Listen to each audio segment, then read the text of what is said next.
What's up, fam?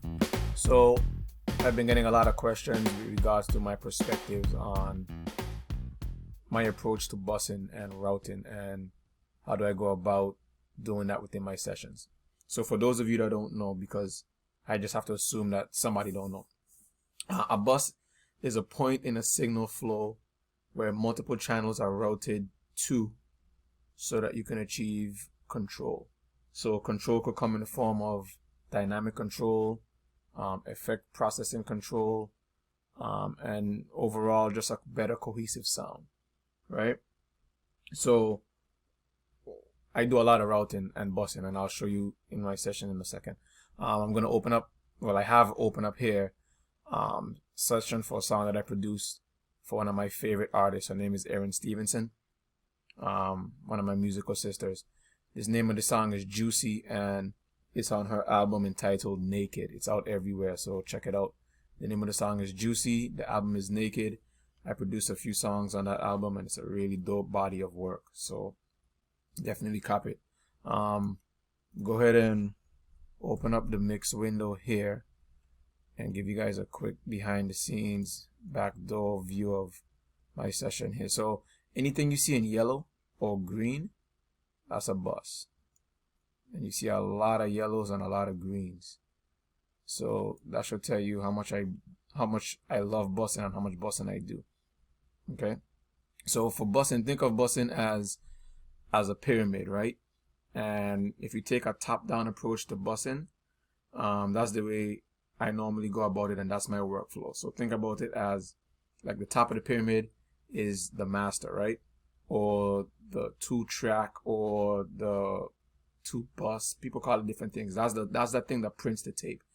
The first layer down of the pyramid for me is music bus, vocal bus, and sometimes I would split out my vocal effects and music effects depending on the session.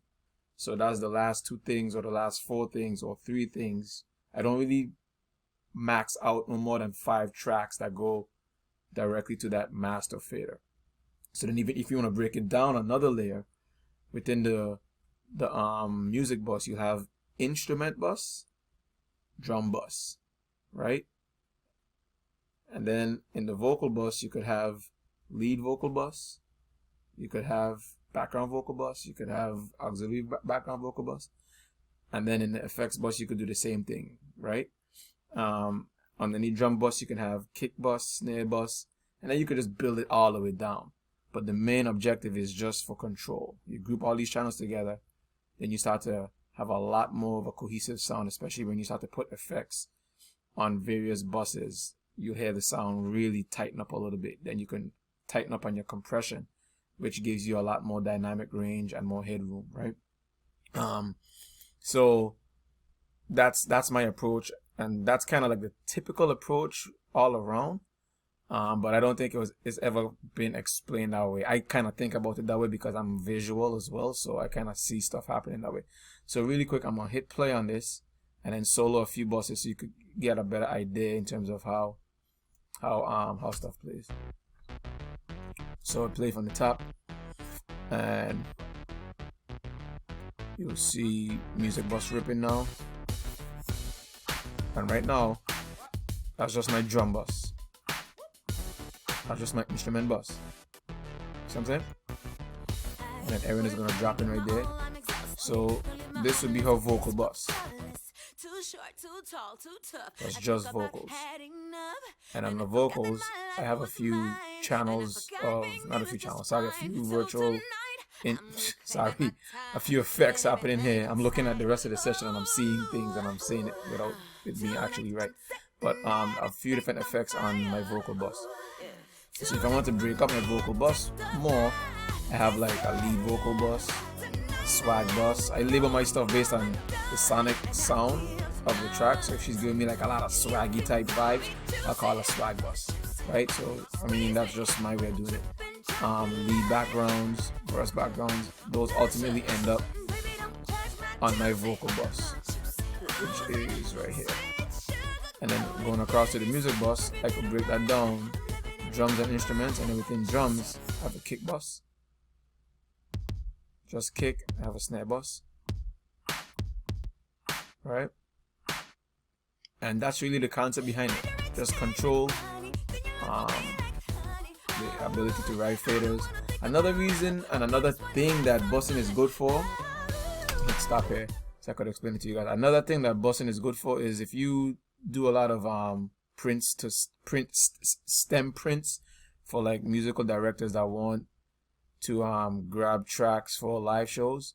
It's easier for you to print tracks from buses than to have to manually go in and solo specific tracks. So if a musical director or MD hits me up and say, "Yo D, can you send me drum stems, a kick bus, a snare bus, an auxiliary percussion bus?"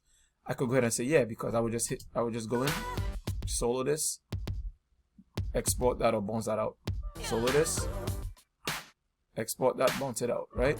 Same thing on the instrument side, and it just becomes a much more seamless and easy process. So that's the concept there with bussing, man.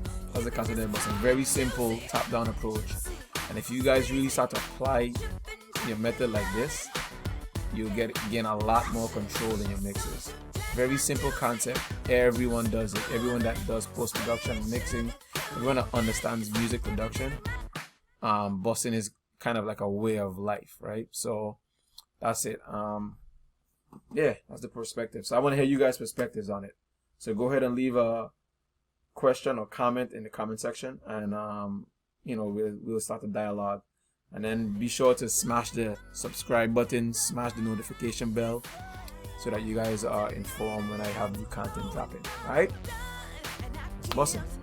Let's get it.